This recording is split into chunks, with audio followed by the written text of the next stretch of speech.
Hey Thrivers, welcome back to another episode of Thrivin in Color.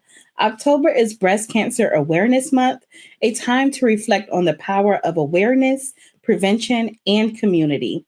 Today's guest is none other than Reona Berry, co-founder, CEO, and board president of the African American Breast Cancer Alliance, Inc., also known as the AABCA. Riona's journey began when she was diagnosed with stage 2 breast cancer at just 38 years old. In the same year, she joined 8 other Black women affected by breast cancer to form AABCA. Now, as AABCA celebrates 35 years of serving Black community in the fight against breast cancer, Reona not only celebrates her survivorship, but continues to serve as the driving force behind AABCA's mission. She has dedicated her life to building bridges between survivors, families, hospitals, and communities, ensuring that no one has to face breast cancer alone. Listen up, thrivers and warriors and survivors. This is a conversation you don't want to miss. Welcome, Reona. It's truly a pleasure having you on the program today. Well, thank you, Cammy. It's wonderful to be here. Of course. Now, let's get into things. Back in the 1990s, breast cancer resources and awareness looked very different than they do today. When you were diagnosed, what was that experience like, particularly regarding the resources and support available for Black women at the time? Well, at the time when I was diagnosed, of course, there was no breast cancer information available for Black women. And with the information we received, I was one of those people that said, okay, I have a lump. And where do I get information? And when the 8 other women I met who had been diagnosed with breast cancer, they also said the same thing. We thought we were the only Black women in Minnesota that had breast cancer. Wow. So unfortunately, because there was no information, we decided to join together and ask those questions. What kind of information is there about breast cancer for Black women, and why don't Black women talk about it? It was something that was actually a very hush-hush subject. Everybody called it the Big C, and you didn't talk about the Big C. So we were actually facing those kind of obstacles. Wow. Wow. That's definitely different from now. So, forming AABCA with 8 other women was definitely a powerful move. What did it mean to come together and create something bigger than yourselves? Well, first and foremost, it was very welcoming to see we were not alone in this journey. And to actually find out that we all had kind of the same kinds of experiences of not knowing about breast cancer, simply because our family members didn't talk about it or the community didn't talk about it. And for us, we did learn the Big C was a hush-hush subject. And we knew that women were dying, Black women were dying. And eventually women would come up to us as we formed this group. They would whisper to us, they said, "Don't worry, honey, you'll be okay. I had it 20 years ago." And it was quite shocking because when people started talking about their breast cancer journey, they found out that in their own families, well, grandma had breast cancer, but they stayed at home. The doctors basically came and served them, took care of them there, but they weren't in the hospitals. And certainly when even children would ask, "What's wrong with grandma?" They said, "Shh, don't bother grandma, leave her alone." And we just said, we have to take breast cancer out of the closet because too many women were suffering and eventually dying. Wow. I'm so glad that you guys came together to do this because you realize that our community needs this. That was a great move. Now, awareness is often the first step toward prevention. What do you think Black women, men, and families most need to know about early detection and risk? Well, me personally, I say breast cancer awareness is fine, but we need breast cancer action to get to prevention. Simply because if we don't have the information, we don't know how to make those decisions, where to look for the information, or even ask the questions, ask the doctors, what should I do about breast cancer?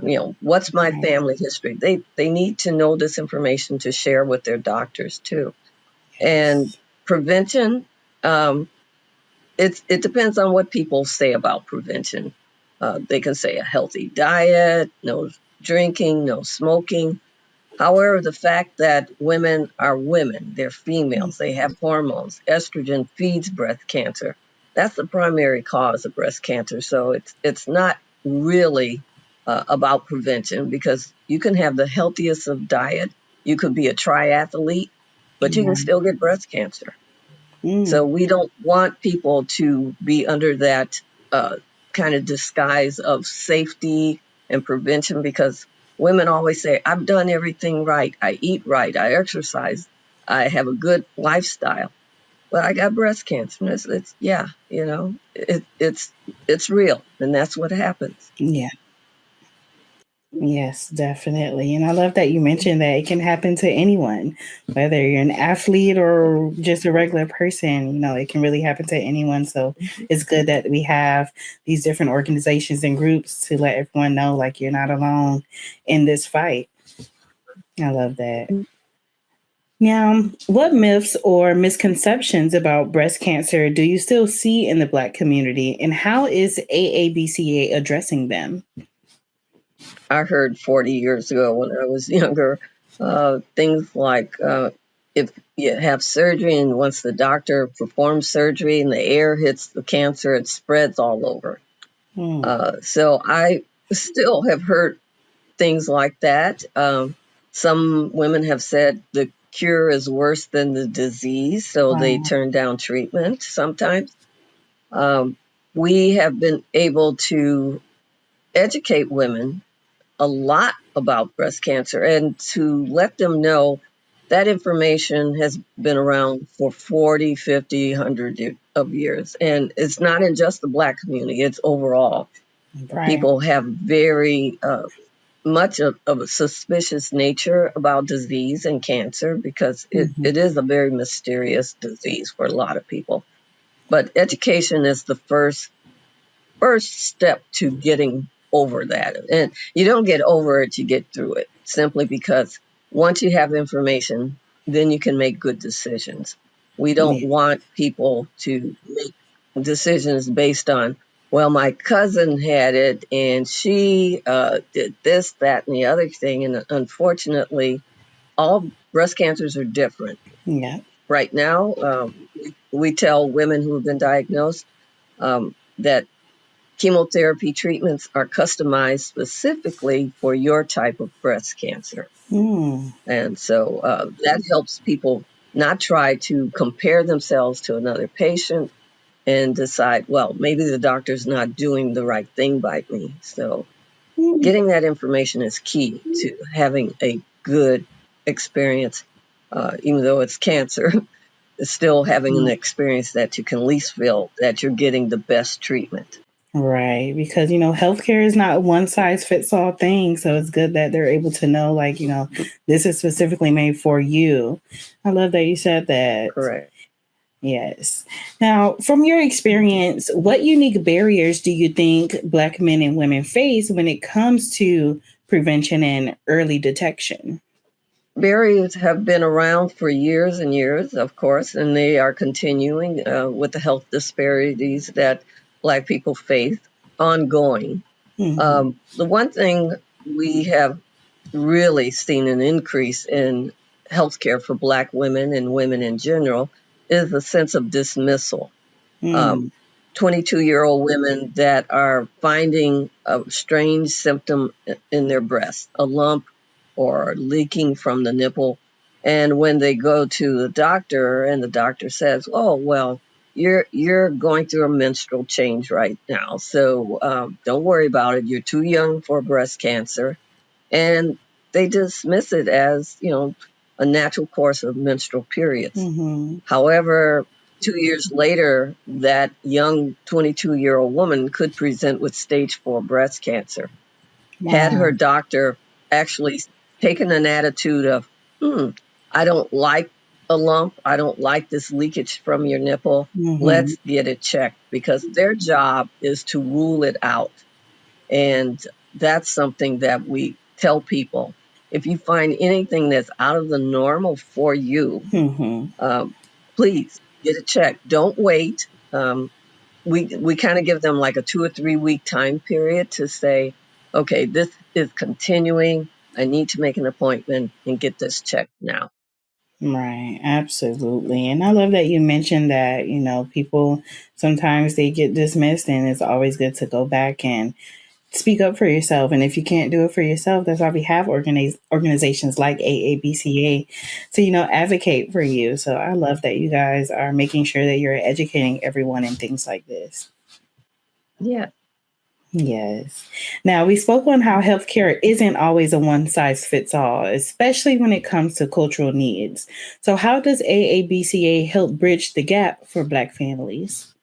Well, one thing we used to do, and we're thinking about reinstating a program, is having like a patient navigation program Hmm. where we would actually accompany the woman to her appointments. So she would have someone with her, because going to a doctor appointment with this type of disease is not good. Right. Not good for the morale, not for good for the sense of being able to fight this. Yeah. So we go with them to their appointments. We help them decipher the information that they're receiving, because breast cancer treatments are changing practically every day. New medicines, new treatments, new protocols. And so we learn a lot of information too when we go with the patient. Mm-hmm. And I think with a lot of women, we always say with Black women, we have the strong Black woman syndrome, Mm-hmm. and we have a tendency to think, oh, I don't need any help. Oh, I can handle this myself. I have family and friends, but they don't understand what we're going through. Yeah. And it helps to know that with a person who's going with you to your doctor appointments, that if they don't understand what they're hearing, or in some cases, we become very tunnel. We don't hear everything the doctor is saying. Right. And it's like, okay, what did the doctor say? Oh, I don't know. I was having an out of body experience practically. Yeah. So that way, either bring someone with you to your appointments, write down the information the doctor is sharing, or turn on your cell phone and record it. Mm. So this is the whole point of get all the information you need to make the best decision and to actually build your team with your medical team. Right. Absolutely. And I definitely agree with you on that. So, what advice would you give someone newly diagnosed who feels overwhelmed or alone? Tell somebody. Mm. You do not need to go through this alone. Find someone that you might trust enough to share this information. There are Mm-hmm. a lot of women who have never spoke about it, even in their close family. Mm-hmm. And that's another reason why we say you need to take cancer out of the closet, because if we are being honest with ourselves, we don't know everything we need to do. We Right. we need that help. And sometimes we don't know how we're going to react to this news. Some people freeze. Some people just cry for days and days. But Mm-hmm. eventually they come to the realization, okay, this is my life and I have to take care of it. And this is something that if I can find other people that have been through this too, Mm-hmm. then that's where I need to be. And with the explosion, in a way, of breast cancer groups around the country, Yeah. there's no reason a woman can't pick up the phone or go on the internet and find a support group somehow. It doesn't even have to be a Black support group. Sometimes Right. just getting information is the first step to getting in this battle. and Yeah. it helps, because it really puts it out on the table. You see Yeah. what your options are. You understand the lingo, and the whole point is to keep moving forward. Yes. Yes. And I love that you say, tell someone. That's definitely important. Tell someone because you don't want to have to carry that alone. It's already a life changing in itself. So don't carry all of that on your shoulders. Like you said, that strong black woman syndrome. We don't have to do that. It's good to have someone in your corner. So I love that you guys advocate for that. Yes. Hmm. So, how can communities encourage more open conversations about breast cancer, especially in spaces where health isn't always discussed? Yeah, that is a problem. And I think communities can actually start the conversation Mhm. with maybe a general type of health affair, in their neighborhood, in their community. It's something that speak the word about cancer, first Mhm. of all, get it out there, try to debunk some of those myths, because those kind of pieces of misinformation keep people from getting the information and the help they Right. need. The reason why Black women have a 40% higher mortality rate from breast cancer is because of late diagnosis. Mm. And it's really sad because being in denial. So a woman had a breast that was rock hard, and when the doctor examined her, he told her, it's like, I believe this is breast cancer. Yeah. And she said, no, it's not. So denial can take us Yeah. out. And we certainly don't want to be losing our lives and suffering because we're ashamed or embarrassed or really keeping information from sinking in, Mhm. so we can move on with our lives, because we have women around the country diagnosed with breast cancer, but they're still living. Even with stage 4, they're still Right. living. And that's the whole purpose. Yes. You can live without a breast, you can live without hair, but you have to get the treatment. You have to do something to make sure you're prolonging your life as best you can. Absolutely. I love that. And I definitely agree. Now, AABCA has been serving the community for more than 30 years. What's next for AABCA in terms of new initiatives or partnerships?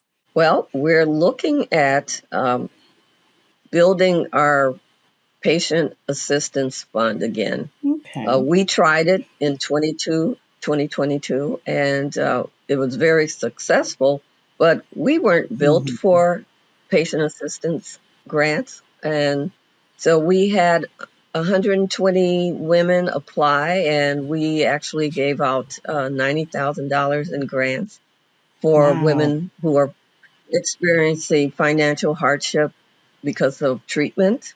Hmm. And so it was very rewarding to know that we are helping, and women have been reaching out to us. And unfortunately, we had to close the program because we didn't have the funds.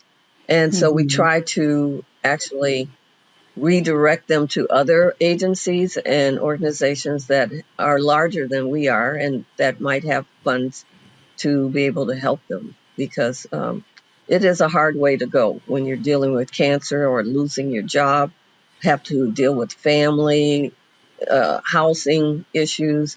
So it's a lot. And with the cuts in a lot of healthcare services, I think people are ending up paying more in co-pays, Hmm. maybe, or the amount of balance that they have to pay from their medical bills.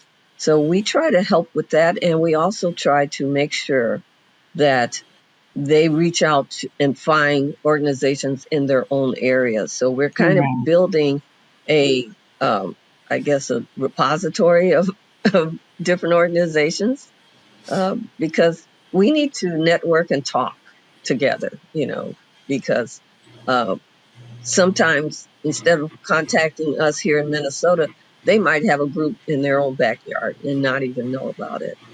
So we're Right. trying to expand that sense of networking. So you have an important event coming up in November. Can you share what the event is about and what people can expect? Well, our last celebration was in 2015. And Mm-hmm. since COVID, basically we shut down celebrations on a larger scale. But this year, doing this gala, we call it the Shine, Share, and Hope Gala, Black and White Mm-hmm. Ball, that we want to reintroduce APCA to the community again, because over these 35 years, a lot of the people that we worked with and partnered with have left, passed on to other businesses or states. And so we said, okay, here's a new crop of people in this area. And we have heard for years, they said, we talk about APCA, and they say, oh, I've never heard about you. And Mm-hmm. unfortunately, that's the problem with Black women. If they don't know about APCA, and if the doctor or the nurses don't actually ask the question, would you like to speak with another Black woman with breast Right. cancer? They don't know where to go. So actually, people just find us by happenstance. It's kind of like, oh, they were surfing the net. And I guess because our name starts with an A, we're kind of like the first ones that pop up. And so we get calls from all over the country. And Mhm. unfortunately, we don't have uh, a national network, but we do have a national support group that people can log in every month. And so with this gala, we want to celebrate our 35 years. We want to celebrate our survivors. We want to honor the people that have helped us all these years. We want to remember all our family and friends and members that passed on, because Right. we know that over these 35 years, we're lucky to have people to come to us. We really appreciate the fact they trust us to help them through their journey. And without a Mm. doubt, we have people who are in different levels and stages of breast cancer. And Mm-hmm. this is a drop in group. So come when you want, come when you need. If a person's only been there once, that's fine. There's no obligation, because we have an open door program. And people of other backgrounds and cultures are welcome too, because cancer is cancer. Yeah. And we all are going to experience it in different ways. But the fear, the grief, the horrors of the treatment sometimes, that's universal. And we want people to Mm. feel comfortable knowing that they can share. Even though we're doing it from a Black cultural point of view, uh, Mm-hmm. cancer has no boundaries, period. And so we feel that if you're willing to share, you know, we can talk, no problem. You can come to our events, enjoy, because a lot of people who are dealing with cancer, they have said, I don't feel I have anything to celebrate. And we say, you're here. No matter what the Mm. situation is that you're going through, you're here. A Yes. celebration is waking up every morning, opening Yep. those blinds and saying, thank you, God, I'm here. You know, Yes. even through the aches and pain, we are grateful for each day we're able to get up. Absolutely. Definitely that. And I completely agree. Celebrating life is definitely a celebration. Being able to wake up and do it again, and you're here. Yeah, Like you said, you're still here. Between the fund yeah. and this event, you guys are doing such amazing things in the community. So, as we close, Thank you. what's one message you'd like everyone to carry forward this Breast Cancer Awareness Month? Make sure you do your breast self exam. Make sure you get a mammogram. Make sure you know your family history.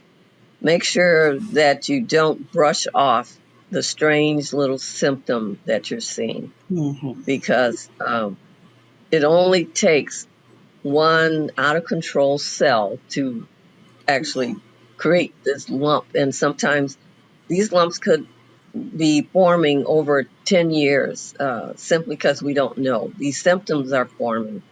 And it's like what you don't know can harm you. So get the information and reach out and ask for help. Yes. Well, guys, you heard it here first. Reona, it's been such a pleasure having you on the show today. Thank you so much for dropping those gems.